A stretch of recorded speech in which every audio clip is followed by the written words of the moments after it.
Hey guys, my name is Kayla. I also go by Kayla T.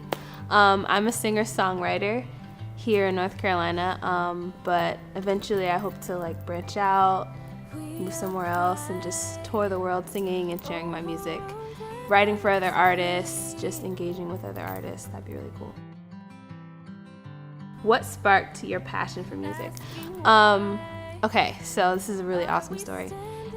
So when I was 19, I went to my first concert, which was a Tori Kelly concert in my hometown of Carborough.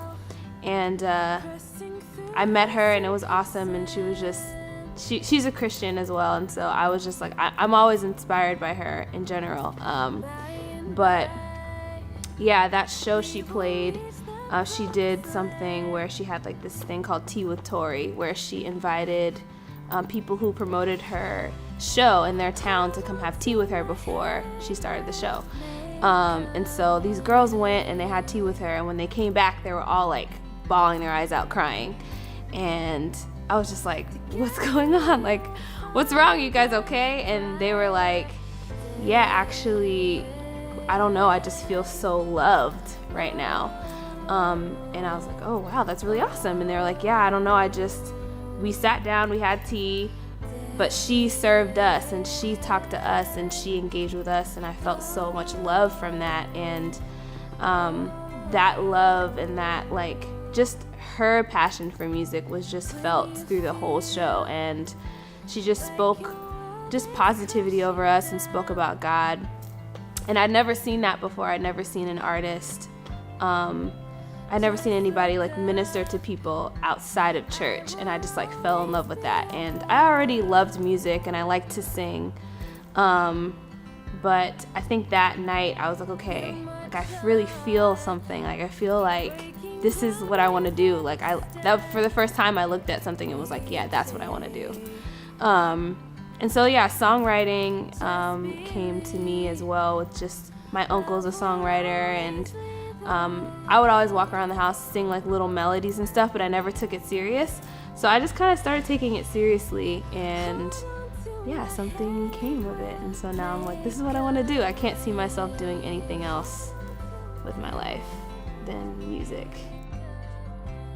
What inspired you to write your song, Hold On to My Hand? Okay, so my uncle is a songwriter, like I said, and he knew that I was getting into being my own artist and trying to create my brand and what kind of music I wanted to write and stuff. And so he had just started writing it, but it wasn't finished. And so he was I think I hear you in this song. And so he had written half of the chorus and a little bit of the verse. And so I just came in with him and his songwriting partner Zenzo, and we just finished the song within a day. And that was the first time I ever wrote a song, and I was like, holy crap, this is really awesome. And I really felt something for it. I felt I felt something about it, and my uncle felt something. It came from a real place, and I felt other people could relate to it and all that good stuff. So yeah, I co-wrote that song actually with my uncle, Phil Thompson. Shameless plug for my fam.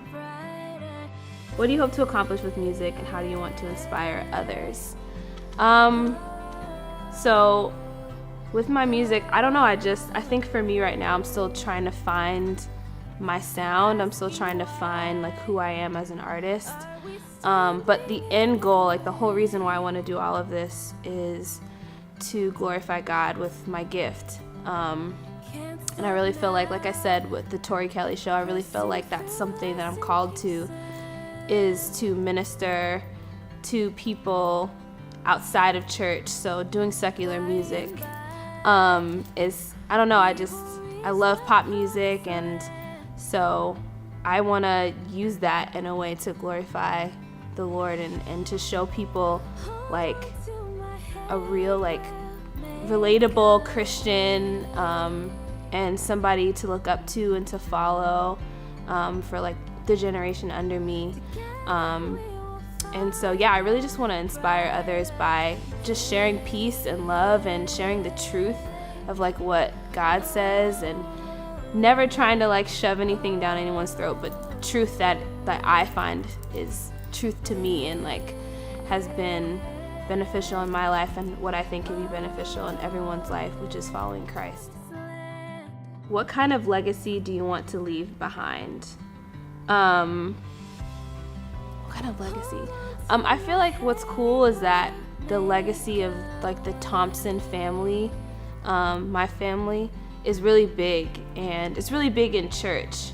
And I think what's cool is that when I told a lot of my family what I wanted to do, what I felt like God was calling me to do, I was scared actually, because everyone, like I said, is in ministry, is in the church serving, preaching, leading worship and stuff like that, and that's kind of not what I want. So I was afraid, but they were all like super supportive and like all about it. So I was like, oh, dope.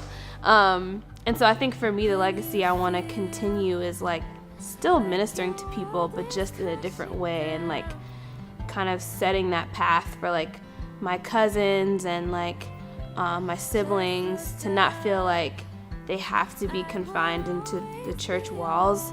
Obviously, I think the church is like the birth of everything, but I think we have to go outside of the church to like reach, like really, really reach people. And so, yeah, I guess like setting that like path of just like, hey, you don't have to do it this certain way to, gain people for Christ. But you can kind of like find what your real passion is and go for it. So the challenge that I'm kind of challenging myself to do is to just love what I love and not let anybody else's thoughts like dictate how I act on that. I don't know if that makes sense.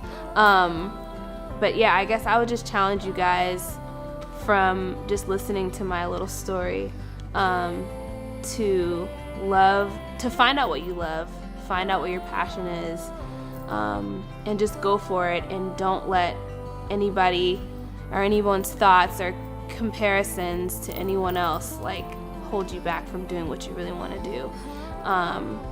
Because I think that a lot of times, like, I'm 22 and I'm sure like a lot of people are in that college age.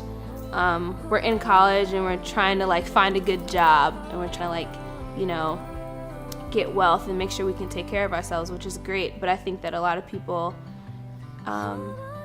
will have that, but they're not really happy because they're not really doing what they love to do, and sometimes they don't even know what they love to do. And so I guess my challenge is like, what do you really love? What is your passion? What do you really, really want to do with like no limitations? What would you do with your life?